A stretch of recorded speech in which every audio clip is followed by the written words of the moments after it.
여러분, 우리가 구원을 받았다는 것은 하나님과의 관계가 회복되었음을 말합니다. 그리고 이 회복이라는 것은 우리가 더 이상 불편한 관계다, 그냥 그 정도에 만족하는 그런 소극적인 상태에서 그치지 않습니다. 예전에는 불편했으나 이젠 불편하진 않지만 그냥 나랑은 별 상관이 없는 상태, 그런 소극적인 상태가 아닙니다. 하나님과의 관계의 회복은 좀 더 적극적인 상태로 나아갑니다. 하나님과의 적극적인 관계 회복, 그것은 무엇이냐면 바로 우리를 향한 하나님의 사랑을 깨닫고 또한 우리가 그렇게 하나님을 사랑하는 것입니다. 여러분, 우리는 수많은 관계 속에서 살아갑니다.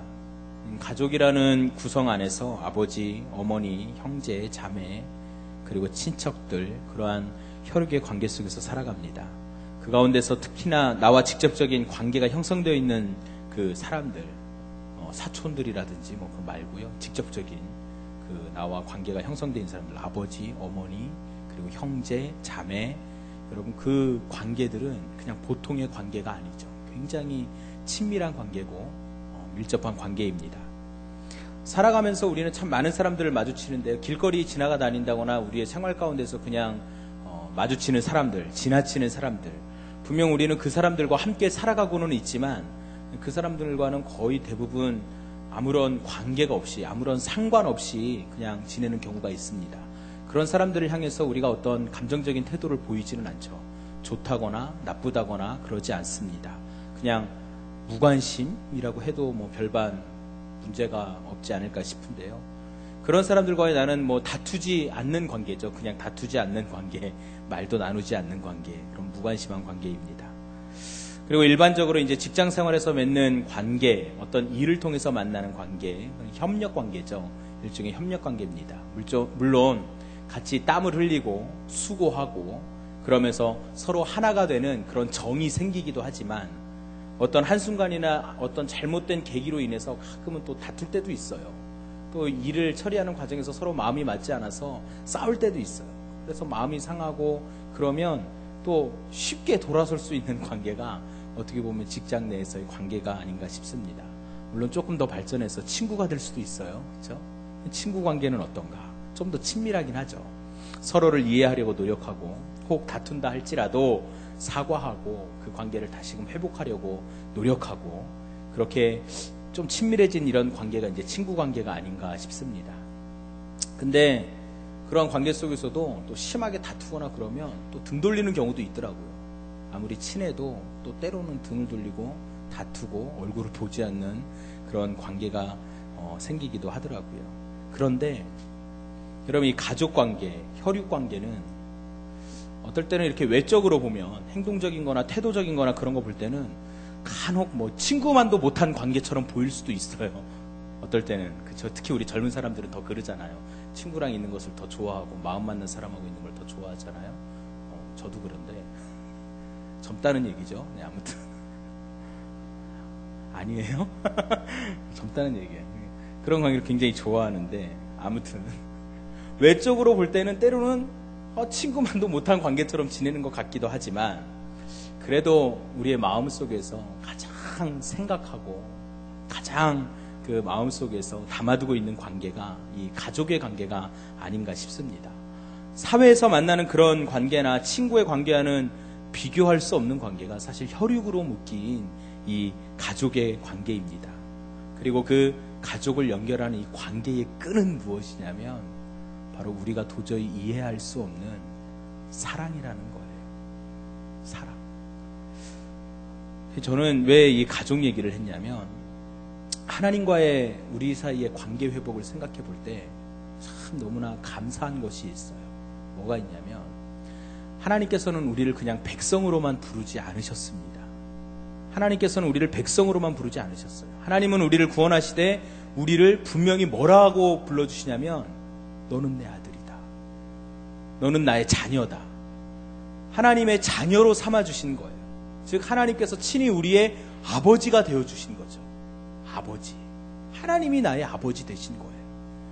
여러분, 본래는 죄의 자녀, 진노의 자녀, 죄의 노예, 죄덩어리로 뭉쳐있던 존재.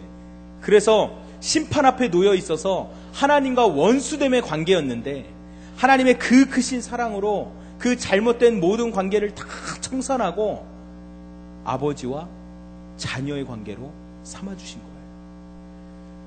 그냥 너랑 나랑 이제 좀 알고 지내자라는 관계도 아니고요. 너랑 나랑 이제 좀 뭐 좀 해보자라는 그런 협력 관계도 아니고요. 우리를 친구로도 삼아주셨고 더 나아가 아버지로서 우리를 자녀로 삼아주셨다는 사실이 얼마나 참 감사한 일인지 모릅니다.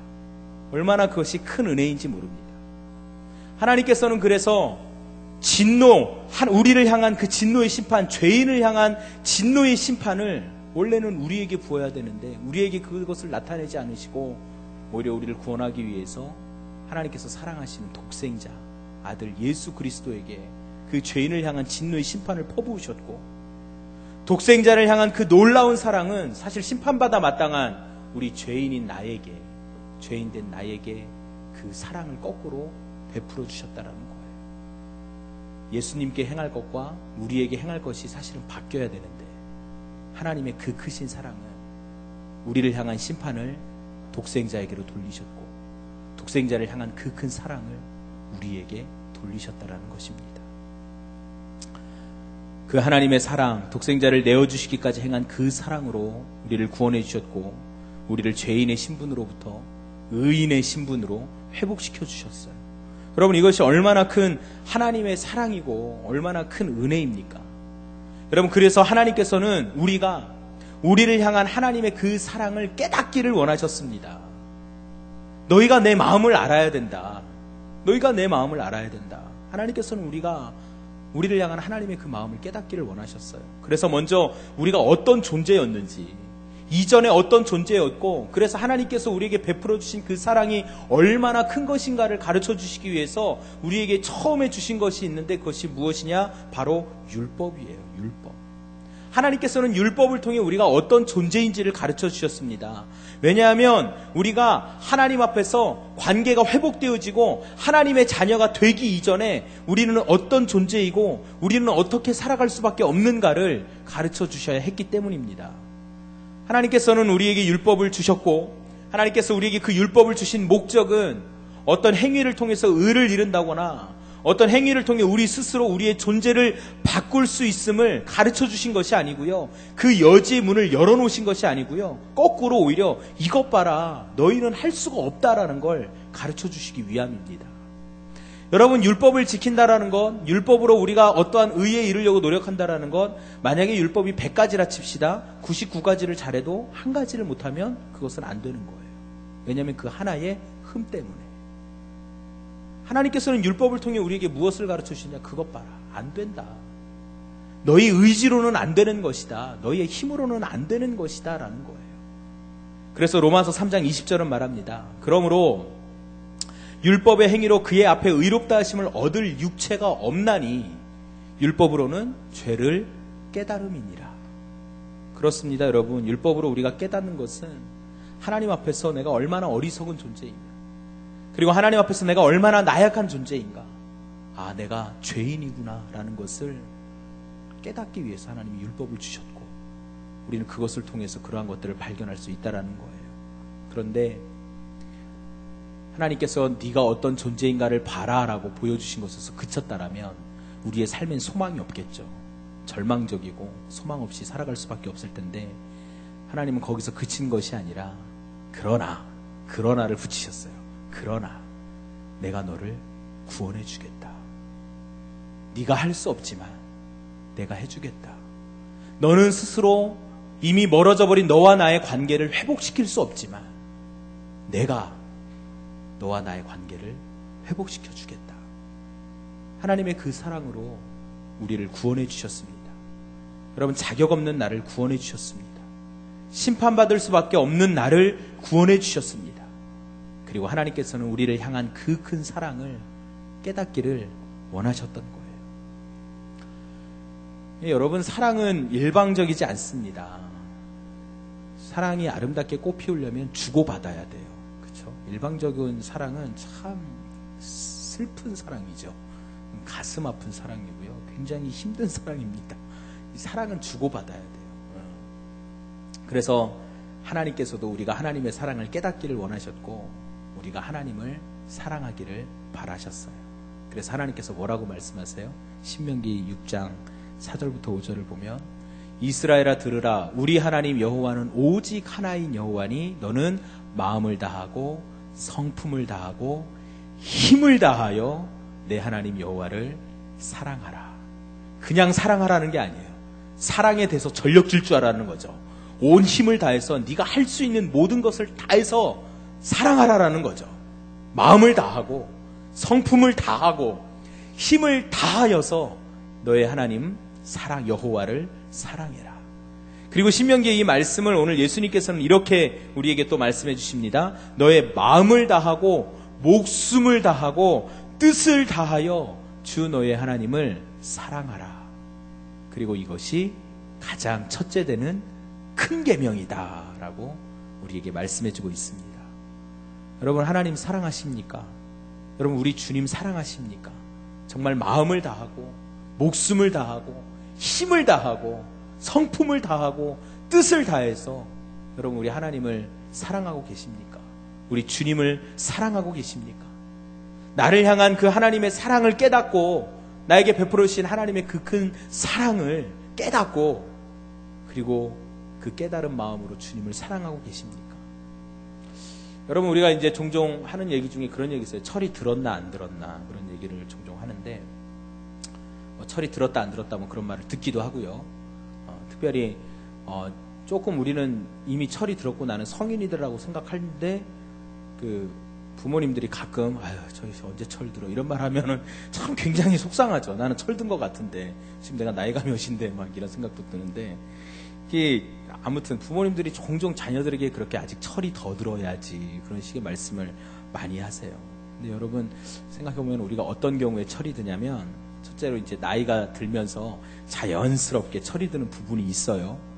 그런데 우리 부모님들은 어떨 때 우리에게 철 들었다라고 말하냐면 우리가 결혼하고요 아이를 낳았을 때 그리고 나서 부모님을 대할 때 그때 비로소 이제야 좀 철이 드는가 보구나 라고 얘기를 하세요. 왜냐하면 결혼을 하고 아이를 낳아봐야 그제서야 부모님을 어느 정도 이해할 수 있기 때문입니다. 그러니까 부모님이 네가 이제 철드는구나 라는 말은 뭐냐면 이제야 네가 내 마음을 좀 아는구나. 이제 알겠냐 그거예요. 이제 알겠냐? 아이를 키워보니까 내가 너를 키울 때 어땠는지 알겠니? 이제 그 말씀이에요. 그러니까 이제 네가 나를 이해해 주는구나 그 말이 이제야 철이 드는구나 라는 거예요. 나의 아버지와 어머니가 나를 위해서 얼마나 큰 사랑을 베푸셨고 얼마나 큰 은혜를 베푸셨는지 알기 때문에 그것을 알아가는 모습이 흐뭇하셔서 부모님들이 그렇게 말씀을 하세요. 그래서 저도 뭐 공감하고요. 그리고 뭐 이렇게 생각합니다. 참 효도는 우리가 때로는 어떤 물질적인 도움을 드린다거나 자녀된 내가 이렇게 잘 되는 것 그것도 효도입니다. 근데 또 한 측면으로서는 이 부분이 또 중요할 것 같아요. 뭐냐면 나를 사랑해 주시는 그 아버지와 어머니의 마음을 이해해 드리는 것. 그 이해해서 나오는 것이 참 효도가 아닐까 그런 생각을 해봅니다. 왜냐하면 그 마음을 이해할 때 비로소 그분들의 마음에 합한 것이 무엇인지를 알기 때문에 그래요. 우리 어머니 아버지의 마음에 합한 것이 무엇인가를 우리가 알고 그것을 해드릴 때 가장 기뻐하시는 거 아니에요? 여러분 우리의 아버지 되신 하나님 앞에서 우리가 우리를 향한 하나님의 그 큰 사랑의 깊이와 높이와 넓이를 깨닫고 어찌 우리가 인간의 힘으로 그것을 깨달을 수 있겠습니까? 그러나 구원받은 우리가 성령님과 동행하고 성령님께서 주시는 마음을 지닌다라면 깨달을 수 있거든요. 아, 하나님이 나를 얼마나 사랑하셨는가, 하나님이 나를 위해서 어떤 일들을 행하셨는가, 그리고 하나님이 지금도 어떤 일들을 이루고 계시는가를 우리가 알 수 있거든요. 그래서 그것을 깨닫고 그것을 기뻐하고 감격하며 우리가 하나님을 사랑한다라면, 하나님의 그 마음을 이해해드린다라면 여러분 우리 아버지 하나님께서도, 우리 하나님 아버지께서도 얼마나 기뻐하실까. 여러분 이런 부분을 한번 생각해 보길 바랍니다. 그래서 우리 주님께서 우리가 마음을 다하라는 거예요. 그리고 주님께서 친히 목숨을 내어주셔서 사랑하셨던 것처럼 목숨을 다하라는 거예요. 그리고 우리의 뜻을 다하여서 주 너의 하나님을 사랑하라고 말씀하시는 것입니다. 여러분, 하나님의 사랑을 깨닫고 이렇게 전인격적으로 하나님을 사랑하는 것, 이것이 바로 하나님과 우리의 관계가 온전하게 회복되는 것입니다. 우리가 마음을 다하고 목숨을 다하고 뜻을 다하여 하나님을 사랑할 때에 하나님의 관심을 우리가 깨닫게 됩니다. 사랑의 특징 가운데 하나는 무엇이냐면 사랑하는 사람의 관심에 귀를 기울인다라는 거예요. 내가 사랑하는 사람의 그 관심에 나도 관심을 갖는다라는 거예요. 그게 사랑의 특징이에요. 여러분, 누군가를 사랑한다면 저 사람이 뭘 좋아하나 거기에 막 신경이 가게끔 돼 있어요. 저 사람이 뭘 좋아하나, 어떤 걸 좋아하나, 이런 거는 싫어하나. 초점이 어디예요? 내가 아니라 저 사람이에요. 상대예요. 그게 사랑이에요. 사랑에 빠지면 그렇습니다. 그래서 같이 있을 때 서로 공감하기 위해서, 그 사람을 이해하기 위해서 굉장히 많은 노력들을 합니다. 여러분, 이와 마찬가지입니다. 우리가 하나님을 사랑하게 되면 자연스럽게 우리의 관심은 어디에 가느냐? 하나님의 관심에 관심이 가는 거예요. 하나님이 무엇을 좋아하시는가? 하나님이 원하시는 것이 무엇인가? 그것에 우리가 관심을 기울이게 되어 있습니다. 여러분, 이와 마찬가지입니다. 우리가 하나님을 사랑하게 되면 정말 자연스럽게 하나님의 그 관심, 하나님의 관심에 귀를 기울이는데, 사실 하나님께서도 우리를 사랑하셔서 우리의 필요를 아시고 우리에게 가장 무엇이 필요한가를 아셔서 예수님을 내어주신 거예요. 우리를 사랑하시니까. 다른 것들 해주는 것보다 제일 우선순위가 뭐냐? 구원받아야 되잖아요. 내가 사랑하는 이 영혼이 구원받아야 되잖아요. 그게 가장 급한 일이잖아요. 하나님께서 우리를 사랑하시기에 내가 너를 구원해야 되지 않겠니? 그래서 자신의 독생자 예수 그리스도를 내어주신 거예요. 여러분, 그러니 하나님의 관심이 무엇입니까? 바로 나를 사랑하셔서 내가 구원받는 것, 나의 영혼이 구원 얻는 것, 하나님과 나의 관계가 회복되는 것이 하나님의 관심이듯이, 나뿐만이 아니라 수많은 다른 영혼들에 대해서 여전히 하나님께서는 관심을 기울이고 계신다라는 거예요. 하나님께서 창조하신 수많은 영혼들의 회복에 대해서 하나님께서는 여전히 관심을 기울이고 계신다는 것입니다. 나를 비롯해서 이 땅에 있는 많은 영혼들이 하나님 앞에 돌아와 하나님의 사랑을 받고, 그들 또한 그들이 마음을 다하고 목숨을 다하고 뜻을 다해서 하나님을 사랑하게 되는 것, 하나님께서는 그것을 기대하고 계시고 그것을 바라보고 계시다라는 사실입니다. 여러분, 부활하신 예수님께서 고기를 잡고 있던 베드로를 만나 주셨어요. 그리고 베드로를 만나서 물어보신 말이 무엇이냐면, 네가 나를 사랑하느냐예요. 베드로야, 네가 나를 사랑하느냐? 이 질문을 3번 하셨고요. 그리고 베드로는 제가 주님을 사랑하는 줄 주님께서 아십니다 라고 대답을 했어요. 그리고 나서야 뭐라고 말씀하시느냐? 베드로에게 내 양을 먹여라, 내 양을 치라. 양을 맡기셨어요. 그러니까 다른 영혼들을 맡기셨다라는 거예요. 주님의 마음을 우리가 깨닫지 못하고 주님을 사랑하는 마음이 없이는 우리가 다른 영혼들에게 다가설 수 없기 때문입니다. 다른 영혼들에게 주님의 마음을 전할 수 없기 때문입니다. 우리는 먼저 우리를 향한 아버지 하나님의 사랑을 깨닫고 우리가 하나님을 사랑해야 합니다. 그럴 때에 우리는 다른 영혼들을 사랑할 수가 있습니다. 하나님의 마음을 깨닫고 하나님을 사랑할 때 하나님의 관심을 깨닫고 우리가 하나님의 기뻐하시는 일을 잘 감당할 수 있습니다. 하나님의 관심은 죄로 인해 하나님과 관계가 끊어지고 멀어진 영혼들이 다시금 회복되는 일입니다. 그러기에 예수님께서는 오늘 이렇게 말씀하시죠. 네 마음을 다하고 목숨을 다하고 뜻을 다하여 주 너의 하나님을 사랑하라 하셨으니 이것이 크고 첫째 되는 계명이요 둘째도 이와 같으니 그와 같으니 내 이웃을 내 몸과 같이 사랑하라. 이 두 계명이 온 율법과 선지자의 강령이다. 여러분, 그렇습니다. 하나님을 진정으로 사랑하고 하나님의 관심을 깨달을 때 우리는 이웃을 사랑할 수밖에 없습니다. 왜냐하면 하나님께서 사랑하시는 영혼들이라는 것을 우리가 알기 때문입니다. 나를 사랑하신 것과 같이 하나님께서는 이들도 사랑하시는구나 라는 것을 우리가 알게 되기 때문입니다. 그리고 하나님께서는 정말로 여전히 나를 사랑하신 것과 같이 내가 아닌 다른 사람들도 사랑하고 계시기 때문입니다. 하나님께서는 나를 사랑하신 것 같이 내 옆에 있는 영혼들, 내 주위에 있는 영혼들을 사랑하고 계십니다. 그러므로 우리는 우리의 이웃을 내 몸과 같이, 나 자신과 같이 사랑해야 합니다. 분명 예수님께서는 이 두 계명에 차등을 두지 않으셨어요. 이 두 계명이 동일한 계명임을 말씀하셨습니다. 하나님을 사랑하는 것과 이웃을 사랑하는 것이 동일하다, 같은 계명이다라고 우리에게 말씀해주고 계시는 거예요. 생각해보면 여러분, 사랑이라는 건 참 놀라운 일인 것 같아요. 사랑의 감정, 그리고 사랑의 태도, 사랑의 행동들, 이 모든 것들은 사실 참 놀라운 것 같아요. 생각해보면 생각할수록 그래요. 여러분, 이것은 우리 스스로 뭐 마음 먹는다고 되는 게 아니에요. 사랑이라는 것은 내가 사랑해야지 라고 해서 사랑의 감정이 생기는 것도 아니고요. 사랑할 거야! 내가 사랑할게! 막 이런다고 해서 사랑의 태도들이 그냥 막 억지로 나오는 건 아닌 것 같아요. 그래서 저는 어떻게 생각하냐면 이 사랑이야말로 우리가 하나님의 형상대로 지음받은 최고의 흔적이 아닌가. 이 사랑은 아무리 생각해봐도 이것은 하나님의 성품이지 우리 스스로 어떻게 할 수 있는 일이 아닌 것 같아요. 그냥 인간관계에서의 사랑이나 이성 간의 사랑이라거나 모든 것들이 다 그런 것 같아요. 왜냐하면 여러분 생각해보세요. 우리 인간은 본질적으로 이기적인 존재들이에요. 다른 이들보다는 나를 우선으로 여기는 존재들입니다.